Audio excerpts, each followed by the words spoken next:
I apologize. I'm a little off my game. All right. So welcome to weekly workout number 13.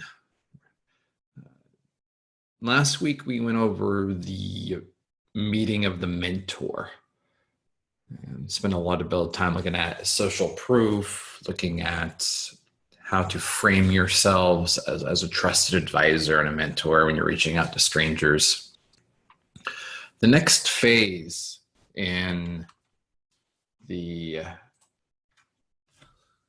hero's journey is the point that the hero crosses the threshold. So to recap, your hero in this case is your prospect, your dream customer, your dream client. You say, hey, you should come check out this new world. And hero initially will be like, no thanks, I'm okay. Devil situation. Then you step up your mentor game. So, okay, I'm going to frame myself as a mentor. I've been down this road before. I know why you're likely wanting to stay in your old world. And this is what's happening in the world. Yes, it's scary. Yes, it's the unknown, but I've been through it many times. And there comes a point when your salesmanship, for lack of a better term, the actual convincing of this dream client or dream prospect to take that first step. This is not to be confused with closing the deal. This is simply getting them to take the first step from their old world, which is likely comfortable and predictable, to your new world. So we're going to focus on this concept of crossing the threshold. And it's really important to understand that this is typically a little step, and it is the scariest part of the journey for the prospect is that first step.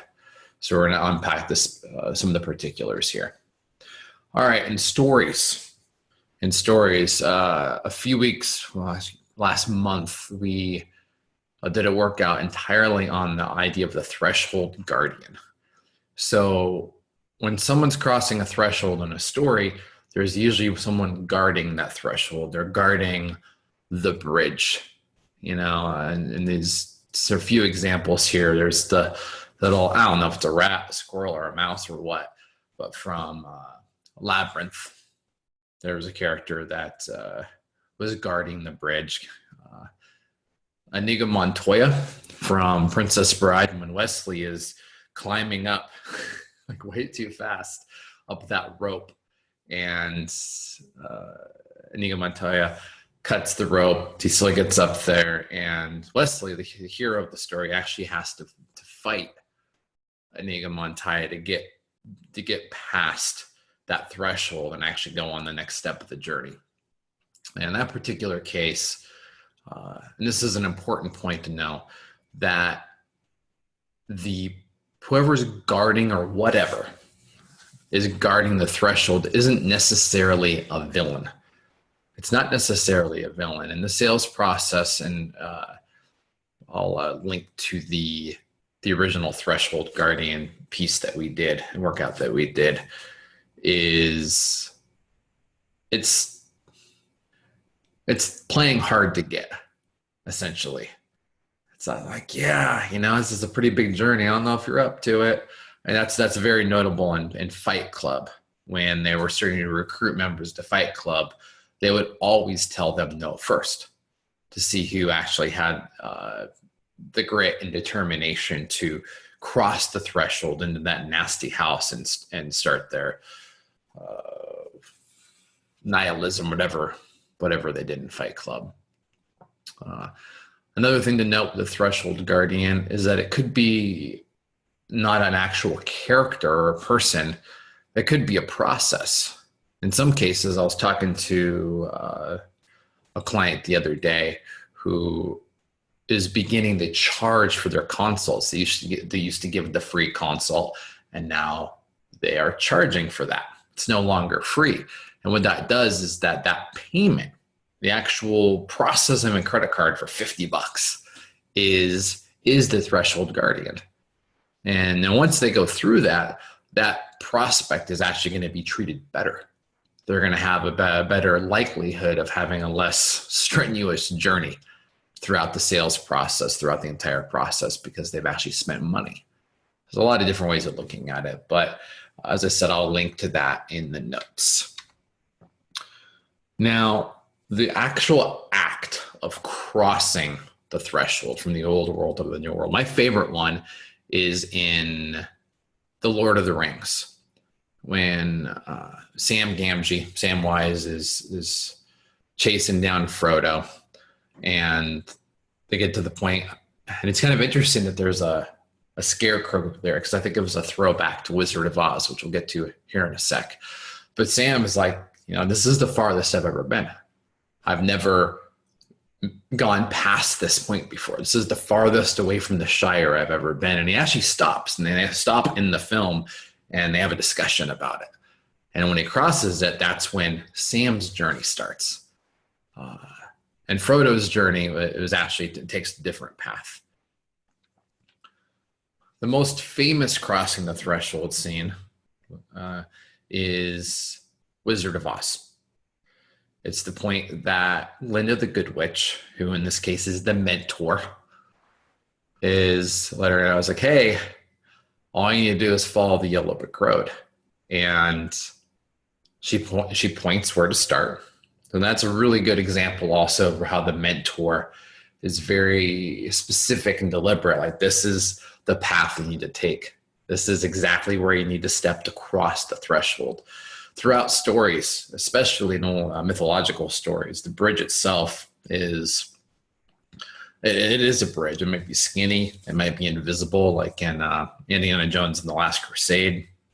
There may be something else about it that makes it even more difficult. And we'll get into that point a little more here in a sec. But in Wizard of Oz, her journey really kicked off when she was following the Yellow Brick Road. Because up to that point, yeah, she was dropped into some strange land, but she hadn't taken action yet. A tornado pulled her up and dumped her into Oz. It was only at the point it's like, okay, like this is the journey you need to go on to get home. All right. So crossing the threshold. All right. So how does this all apply to business? The most important thing when you're looking at the journey your prospect takes is what happens after they click. What happens after they take the first step? And I would say that it is absolutely critical to give attention and spend time crafting the right messaging and the right process, so that either in your initial cold email or in that initial response. So say I'm pushing out an email and say, hey, I've got this amazing new thing.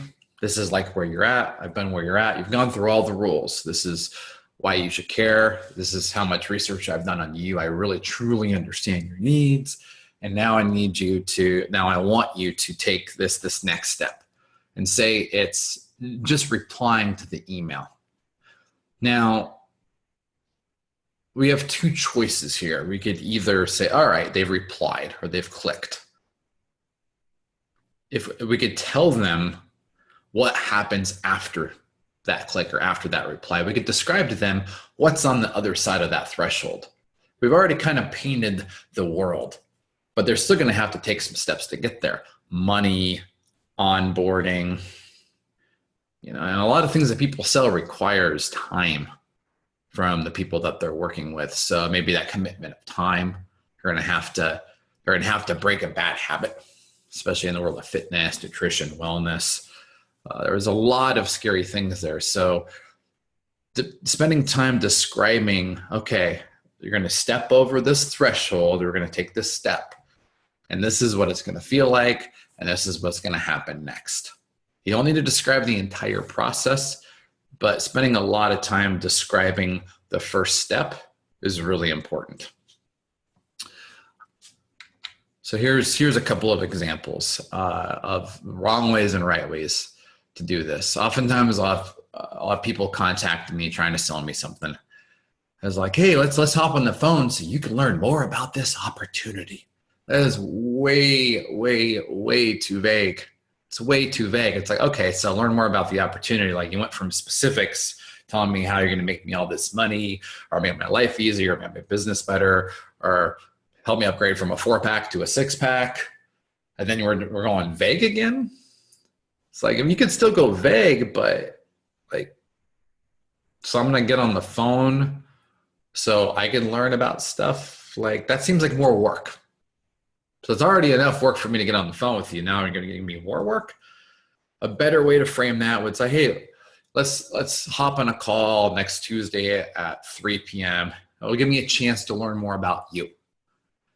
And that's something that is an important step in when you're reaching out to a cold prospect or someone or a stranger and asking them for anything is, hey, this email, this message I'm sending you, this is just a best guess.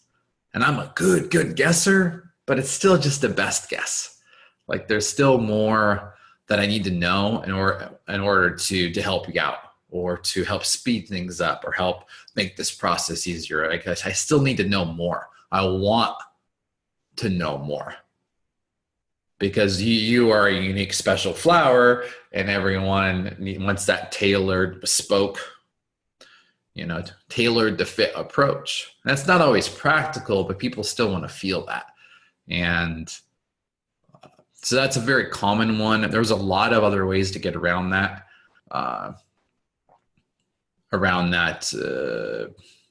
This is what's going to happen next. And it's also could be framed as a why, like why you should give this call to action.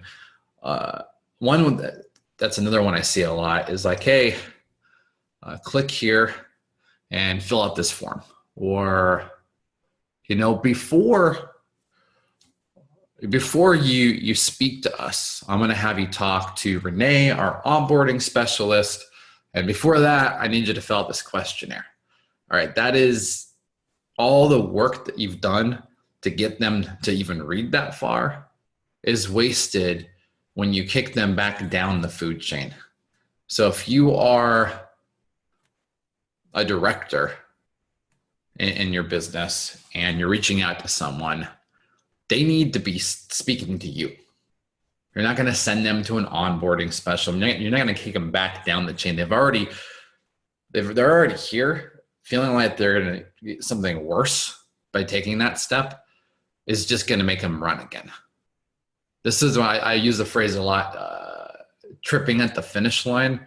That's a really easy way to trip at the finish line. And then giving them too much homework in the beginning, also tripping on the finish line. Sometimes you have to have questionnaires. Sometimes you have to have, and it's actually not a bad thing to have a good process. I mean, I just went through an onboarding process with a new vendor who's helping us with some, cold email platforms, actually being able to push out more.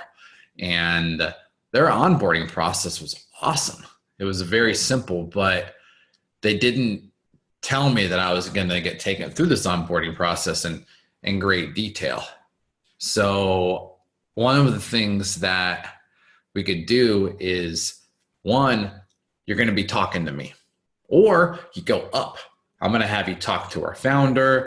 I'm going to have you talk to somebody else. So another thing that you could do at this point is use it as an opportunity to say, hey, this is about you, not about me. About you, the prospect, not about me, the mentor, the trusted advisor, the friend, the ally, or whatever. So use that as an opportunity. But notice as well that this gives us a chance to add specificity. Oftentimes the reason that the unknown is so scary for people is it's blurry. It's muddy water. So it's interesting and entertaining in stories for there to be some unknown. When you're selling something to somebody, especially to a stranger, the unknown is scary. So you need to remove some of that. Now, sometimes, especially in a consultative selling situation, you don't have that luxury. Sometimes it's like you need to get them on the phone so you could find out and give them something specific. So in lieu of that, you add specificity into say, okay, so click here to schedule a call with me. You're going to pick a date and a time. On that date and time, I am going to call you at a number that you provide. We're going to talk for 15 minutes. I'm going to ask some questions. You can ask me some questions. After the call is done, I'm going to type up what I think the best thing would be for you. Worst case scenario is I'll divert you to someone else in my organization or to one of my peers or to a different company. Best case, we'll have a chance of doing some good business together. So those are that level of almost insane specificity helps so much, because even though it's just describing that little step is the hardest step. So telling them, how to balance themselves, what to expect. If you're really backlogged, that would be a chance to say, yes, I am booked for the next 2 weeks because that's how this process works. So even though I may not be desirable, you could still be almost a guardian. You could still make it hard for them if that's the type of angle you're taking. You're pricing yourself as like, oh, only the most badass people get a chance to work with me. If you have that angle of attack that you're taking, you still need to add specificity. It's like, yeah, this is hard, and here are the flaming hurdles that you need to jump over in order to work with us. And in certain cases, companies actually have a good enough product or a unique enough situation where there's actual true scarcity where you have to do that. You need to weed people out, but you need to give them some specificity, like making it really broad. Like you try to get a product on the shelves in Walmart, they run you through the crazy process, but it's a known process. They tell you what the steps are and at what points you'll be kicked out of the process. Specificity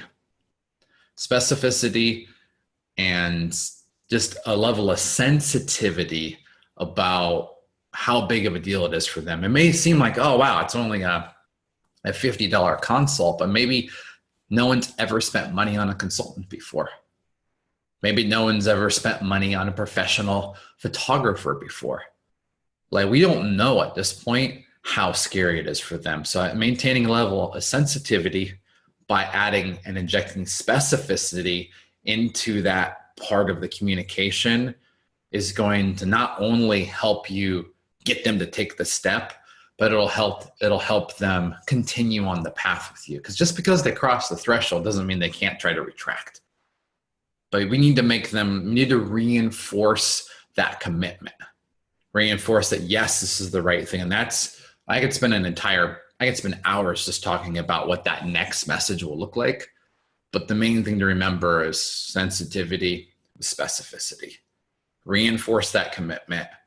Just address the fact that, yes, it's old world, but in other words, yes, it's hard. It's going to be worth it. Yes, it's going to be hard.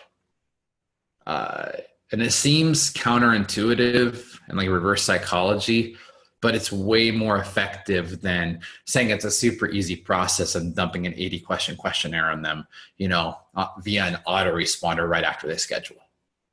So, all right. For the rewrite homework, we're going to focus on one thing, and feel free to email it to me, nate@inboxattack.com, or david@inboxattack.com. So we could give it a gander and give you some feedback. But I want you to describe the tiny first step to working with you in great detail. So get very specific. If it's photography and it's a consult, break that step down of all the little micro steps in between and just write it out. Don't worry about how good it sounds, but the exercise here is to inject more granularity, more specificity into that section. We can still trim it back down again for length, so it's not, a page-long list. But going through this exercise is going to help you identify potential pitfalls in your process, and it'll help unmuddy the water a little bit. All right. I know that was a bit of a long one. If you have any questions, hit up David at inboxattack.com. We will be going live again next week. We're going to discuss the trials portion. And that's where we get more into the different steps of the sales process and how to keep people from who have paid from trying to unpay. So, all right, that's it.